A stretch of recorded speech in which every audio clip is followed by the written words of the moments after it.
Estamos de volta para falar agora um pouco sobre guarda compartilhada. Guarda compartilhada é um outro tema que o legislador criou como regra geral com uma intenção e provavelmente nunca vivenciou uma situação de guarda compartilhada. Porque ela é quase que absolutamente impossível, né? Só nos contos de fadas, na Disney deve ser possível acontecer. Brincadeiras à parte, é porque realmente é muito complicado, porque em situações conflituosas, de términos de relacionamentos conjugais, de uniões estáveis ou casamentos, o que a gente observa é que raríssimas vezes a comunicação entre os ex-companheiros consegue não estar abalada. E aí como é que a gente vai falar sobre filhos se a gente não se fala? Então não tem como isso funcionar de uma maneira saudável. O fato é que o legislador, ao prever a guarda compartilhada, diz que até nessas situações em que os pais não conseguem ter um convívio entre si harmônico, é possível que a guarda compartilhada ocorra, porque o foco é o filho e não os pais.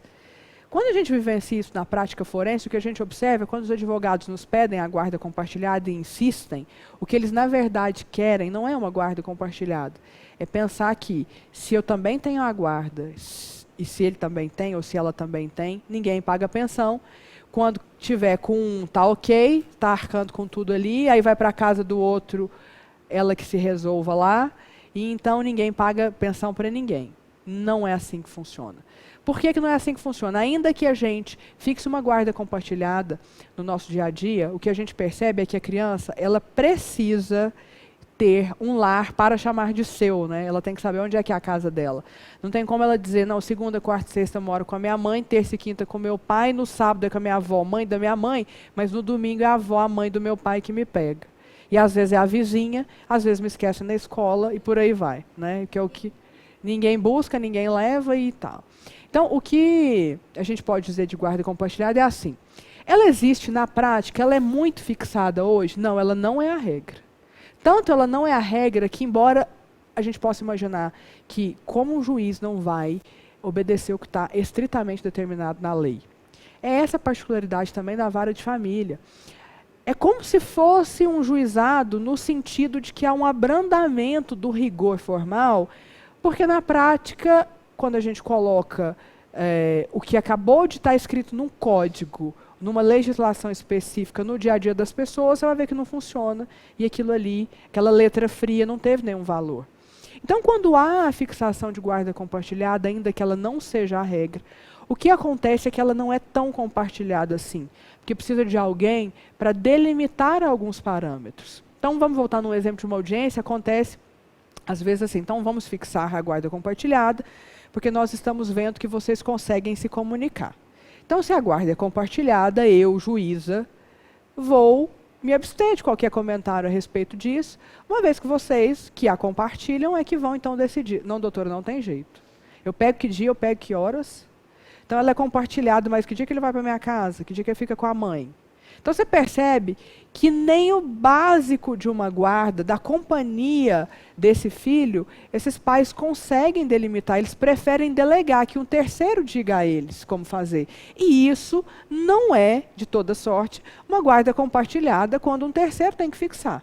Então, vamos dizer que hoje a guarda compartilhada tem lá uma revisitação de uma guarda unilateral, com algumas transformações realizadas pela prática forense e não pelo legislador. O que a gente observa é que, uma vez fixada essa guarda compartilhada, o direito de visitação fica então livre, porque não faz sentido a gente falar em visitas, sendo que os dois estão compartilhando essa guarda. Mas o que acontece na prática? Não, doutor, então eu quero que você fixe a guarda compartilhada, mas na hora que não está comigo, eu quero visitas livres. No primeiro desentendimento, a criança não vai, o adolescente não vai, e surge o primeiro problema. Vamos para a parte prática, quando as pessoas entram, então, com o cumprimento dessa decisão, dessa sentença que fixou o direito de visitação livre. O juízo, gente, não tem parâmetro nesses casos para dizer se há um cumprimento ou não, porque não há um mínimo a ser fixado.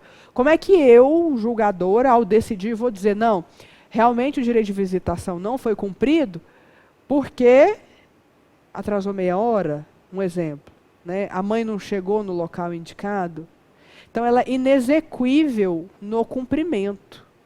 Então, operadores do direito e advogados, ao fixarem lá no momento prévio essa guarda compartilhada, né, fizerem esse pedido para guarda compartilhada e um direito de visitação livre, esteja ciente que um cumprimento dessa decisão não será de fácil execuibilidade, porque não há parâmetros fixados, daí a dificuldade. Como então que os juízos de família têm feito para fazer acontecer nos casos em que é possível essa guarda compartilhada? A gente brinca que é um mínimo existencial, que é um convívio mínimo que a gente tem sim que entrar ali onde teoricamente não deveria, o Estado entrando no particular, quando o próprio instituto da sua natureza de guarda compartilhada, que assim não fosse, né, que o Estado não tivesse que ali ingressar, a gente não tem como. A gente vai falar, olha, o seguinte, então, a guarda é compartilhada, mas vamos dizer que nas férias é metade com cada um. No aniversário fica com o pai, 1 ano, no aniversário da criança ou do adolescente, no outro fica com a mãe. O Natal desse ano é com a mãe, do ano que vem é com o pai, e aí vai alternar o ano novo. As mesmas condições que a gente fixaria numa guarda unilateral, nós temos que colocar na compartilhada para que ela possa fazer sentido e existir na vida das pessoas. Porque quando a gente assim não faz, o que se observa é que eles não conseguem se organizar dessa maneira. Até a ponto de ver que na prática de hoje tem sido mais comum, e aí fica até uma dica, porque quem está tendo dificuldade, se vai pegar briga, pode ser na casa da avó, do vô, do vizinho, vai ter uma briga e vai ter um desentendimento. Nós temos fixado a busca na escola. Então, a criança, o pai ou a mãe já busca na escola daquele fim de semana, né? Ao término da aula, e já devolve na segunda na aula. Porque tanto se evita esse choque, quanto a própria escola entende que os dois estão participando da vida daquela criança. Porque pode parecer que não é verdade, vou dizer para vocês. Sabem que a escola, quando tem, por exemplo, fixamos uma guarda para a mãe e o pai só visita. O que não é só. Vamos pensar um pai ótimo, que ele visita, faz tudo direitinho, como tem que ser presente, né? Um pai presente. A escola normalmente não o deixa participar de reuniões. Eu não sei se as mães, no geral, lá comparecem e falam, olha, quem tem a guarda sou eu, né? O pai não pode vir e apitar em nada aqui. Então, as escolas chegam para nós no fórum, que as escolas não permitem que o pai participe daquela reunião, ou que vá lá saber o que está acontecendo, né? Tem que se reportar à mãe. Ou o contrário, há guardas de pai também, que há proibição de que as mães compareçam, mas é menos comum. Então, essa prática que nós temos adotado nas varas de família de permitir na escola, tanto aproxima os pais, evita o conflito entre os ex-companheiros, quanto a escola entende, o meio social, os coleguinhas entendem, as professoras entendem que ambos, embora não sejam mais uma família que está na mesma casa, contribuem da mesma maneira no crescimento e na criação desse filho, né? Então é mais um ponto que só a prática nos mostra, essa questão da escola.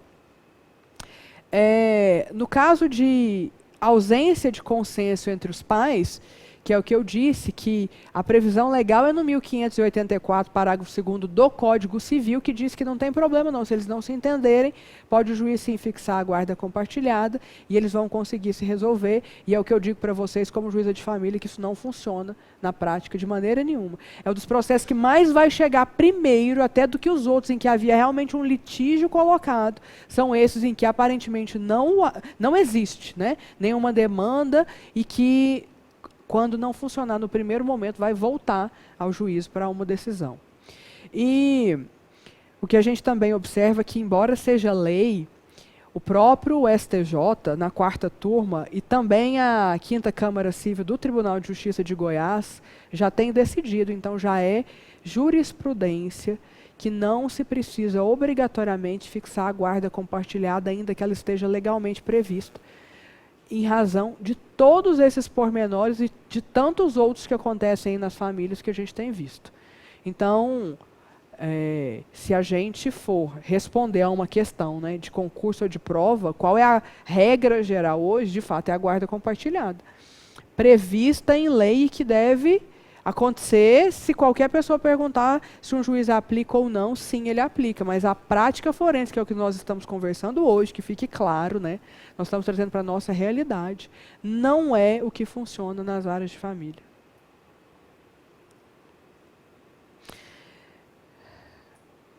Falemos agora sobre separação de fato e termo final das uniões. Sempre que a gente vai falar de um término de uma união conjugal, seja ele civilmente constituído num casamento prévio ou em uma união estável, é essencial, primordial e imprescindível que para qualquer decisão saiba-se o termo inicial dessa relação e o termo final. Porque isso repercute em qualquer partilha de bens que esteja sendo discutida. Só que os advogados, eu não sei porque na hora de entrarem com declaratórios de união estável, ou os divórcios e qualquer ação judicial no sentido de tanto declarar essa união quanto dissolvê-la, não se atentam para isso. E aí, no mais das vezes, casos em que o processo está instruído, documentalmente completo, vamos dizer que ele estaria perfeito, precisa se instruir. Vai-se para uma fila de instrução e julgamento, justamente porque não há parâmetros para a gente saber quando é que essa união começou e quando é que ela terminou. Então, vamos exemplificar com o caso que aconteceu nessa semana. Ontem, até mais precisamente, a moça compareceu em audiência, uma instrução e julgamento que aconteceu 7 meses após o processo estar pronto, quer dizer, ela já podia estar com toda a vida dela resolvida. Ela está com a seguinte situação. Ela disse, olha, eu namorei 3 meses, fomos morar juntos, com 6 meses, de 6 para 7 meses que nós estávamos morando juntos, então, morando juntos, estávamos casados. Aí eu engravidei, e depois 9 meses nossa primeira filha nasceu. Então, nesse raciocínio, o que vocês vão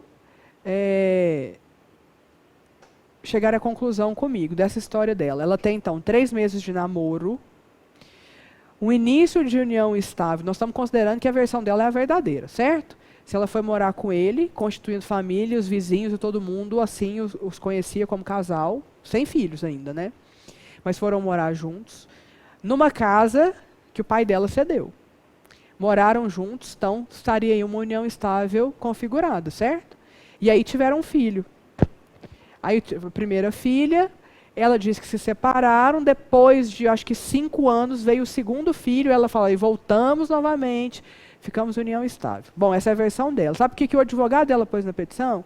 Início da união estável, o nascimento da filha. Fica super fácil para o juízo essa prova, né? Porque ela é documental, de fato. Se um filho nasceu, ok, nesse daí o juiz já tem certeza que estavam em união estável, porque as outras pessoas disseram, não, quando o filho nasceu, realmente eles moravam juntos. Mas o advogado dela não contou a história dela. E o que acontece então? Tinha um bem, eles adquiriram juntos um automóvel e um lote. O advogado não estava pleiteando para ela. Porque, não, ele falou, não vai adiantar, porque só vai confirmar a partir do nascimento da primeira filha de vocês. Então, vara de família, na prática, não é isso, advogado que me assiste.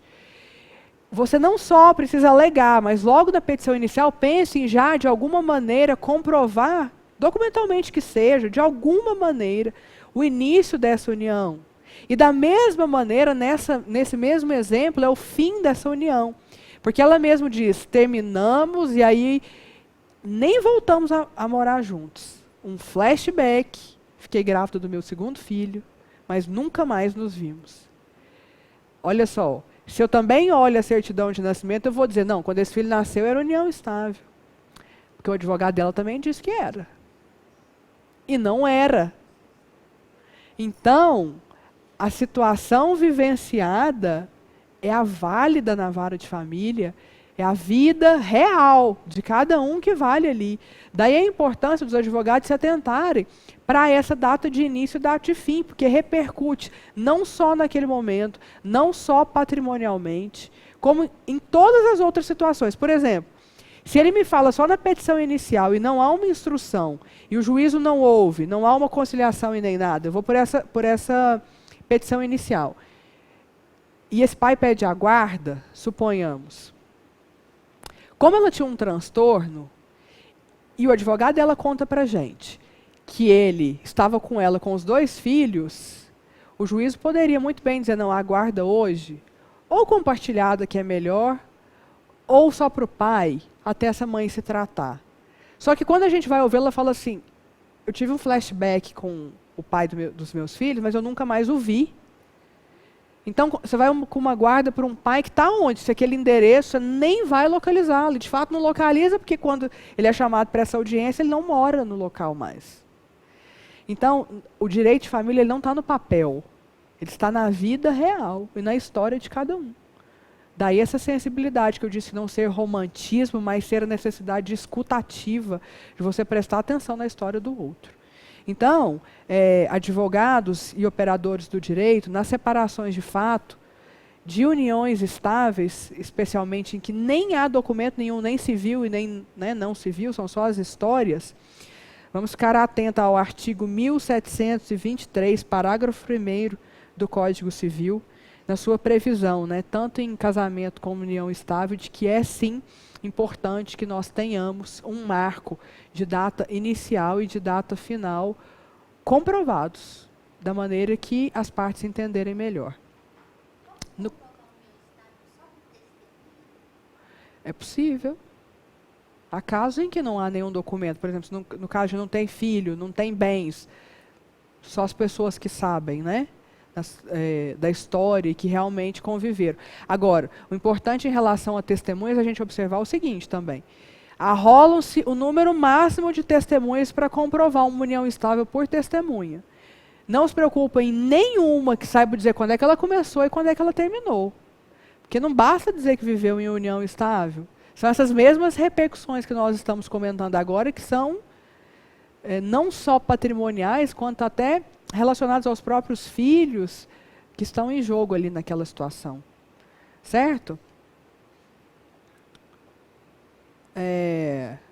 Na união estável, que ela é realizada por escritura pública, fica-se ali também como se fosse um casamento, fácil pela prova documental a gente saber quando ela terminou. O que é o comum na prática? Os advogados pedem a declaração daquela união estável e o reconhecimento da sua dissolução, que se nada for dito, ela acontece por uma sentença judicial, que vai produzir os seus efeitos a partir dali. E isso na prática forense é como se fosse a regra geral. Todo mundo se sente terminado de sua união estável com a sentença judicial, quando, na maioria das vezes, a separação de fato daquela união, que nem sequer havia sido declarada, já aconteceu em tempos outros. Mas então saibam que se isso não é comprovado, ela vai valer a partir dali. Aí o que acontece na maioria das vezes? Daí os chamados rombos, principalmente do INSS. Porque como se reconhece a união estável, só a sentença o dissolve, na época do falecimento, a maior parte dos ex-companheiros eram companheiros efetivos, não há uma sentença que tenha declarado a dissolução. E aí a pessoa vai pegar aquela sentença, e que de fato está reconhecendo que foi até aquela data da sentença, vai levar o INSS a dizer, eu sou companheira. Às vezes já tinha até outro companheiro, não tinha ninguém, entendeu? Então a gente tem uma questão até previdenciária que é muito impactada por essas situações, especialmente de união estável, que no mais das vezes acontecem tanto o seu reconhecimento quanto a sua dissolução no momento posterior ao fim dos relacionamentos e até aos óbitos. Certo? Bom, acho que nessa parte é isso. Então, atenção aos termos iniciais e finais das uniões e casamentos. Porque também nos casamentos civis, né, em que há certidão e que está tudo regularizado, o que a gente observa é que a separação de fato também pode ser muito diferente da data da sentença do divórcio. É a mesma situação, né? Ainda que ela aconteça de uma maneira diferente, o efeito é o mesmo causado. Agora eu queria falar com vocês, para a gente finalizar, sobre essa partilha de bens que acaba repercutindo em todas as ações e todas as decisões, todas não, né, mas na maioria delas, o que tem sido as questões mais espinhosas, recorrentes nas varas de família e que os profissionais poderiam se atentar e, com pequenas modificações, desatravancar aí os seus procedimentos. Disputa sobre bens doados e cedidos no início da relação. Era namoro ou união estável? Essa questão é decisiva na partilha. Voltando a esse exemplo que a gente estava falando aqui agora, da situação em que é muito comum, gente, acontecer, talvez aconteceu até com vocês. Iniciou um relacionamento, a situação financeira não está boa, ou o pai dele, ou o pai dela, ou o vô, ou o tio, ou alguém, vai e fala assim, não, vocês não têm onde morar para ficar juntos? Vão morar aqui, nesse imóvel. E aí doa esse imóvel, ou cede para esse casal. Quando há o término do relacionamento, a maioria das vezes vem dizer o seguinte, olha, esse bem aqui, que tal pessoa está alegando, não comunica, não tem como partilhar. O bem era do meu pai, ele nos emprestou porque a gente não tinha onde morar para viver juntos. Só que o pai doou, e eles já estavam juntos, e não tem nenhuma cláusula de incomunicabilidade. E aí a união já existia, vem um bem depois, que faz parte do patrimônio. E as pessoas alegam lá na frente, mas juridicamente o negócio está posto, pronto e acabado. Se houver uma discussão para desconstituir, ela não é cabível dentro da discussão do ponto específico de família. Essa é uma questão cível que demanda uma dilação probatória, se for o caso. E que é muito difícil de ser afastada, tendo em vista que o negócio jurídico que a embasou, o instituto jurídico que ali está feito, está correto. Né? De fato, quando o pai faz essa doação, ou algum parente, o que ela pensa é que vai dar tudo certo e que eles nunca vão ter que discutir sobre a divisão desse patrimônio. Mas vida real, que é mais dura e cruel, né, faz isso acontecer e não há outra alternativa na hora de uma divisão que não considerá-la se de fato há a comprovação que a união existia antes daquele patrimônio, ainda que por muito pouco tempo, e que foi justamente o fato de ela existir que ensejou essa doação ou essa cessão. Mesmo porque não é só propriedade que a gente discute, que divide nas partilhas de bens em vários de família. Os direitos também são divididos. Então é muito comum também o casal ter o quê? Uma casa financiada, em que pagaram juntos, ainda que só um tenha contribuído e o outro tenha ficado em casa, mas estavam juntos na constância daquela união, e aí contribuíram juntos, e aí querem dividir. Normalmente os advogados pedem a divisão de um patrimônio alheio, porque se há alienação fiduciária, o patrimônio não é do casal. Mas o que não quer dizer que o juiz vai afastar aquela divisão, vai dividir o que já foi pago. Há um ágio, mas aí, advogados, atentem-se, vocês precisam informar o que foi pago, fazer uma planilha de cálculos. Não é só dizer aqui, ó, estão os boletos pagos aqui, que não tem nem comprovante se pagou ou não pagou, juiz, se você quiser fazer as contas. Porque nós não vamos fazer, entendeu? Aí esse bem é afastado. Porque ele não estará apto nessas situações de ter o seu direito partilhado. Então, fiquem atentos para esse momento em que há a necessidade de divisão de direitos patrimoniais e não de propriedade. Há também, é comum, né, a gente perceber, o uso equivocado do cumprimento de sentença na vara de família para extinguir um condomínio que foi constituído numa partilha de bens, numa decisão judicial que seja. Então, o que significa isso traduzindo?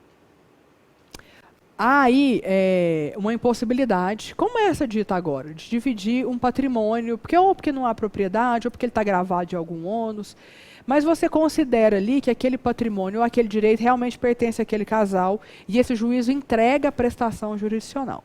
Passou o tempo, essa mesma casa que a gente disse que está financiada, essas partes conseguem, um deles quita ou um vende para o outro, qualquer negócio que tenha sido feito ou entre eles e terceiros, eles querem dividir então esse valor que foi apurado.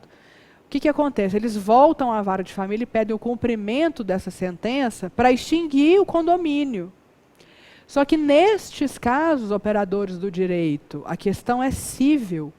Essa dissolução desse condomínio é uma questão que não envolve mais direito de família, né? Ela é simplesmente patrimonial e a natureza dele difere da sentença de origem que a concedeu às partes.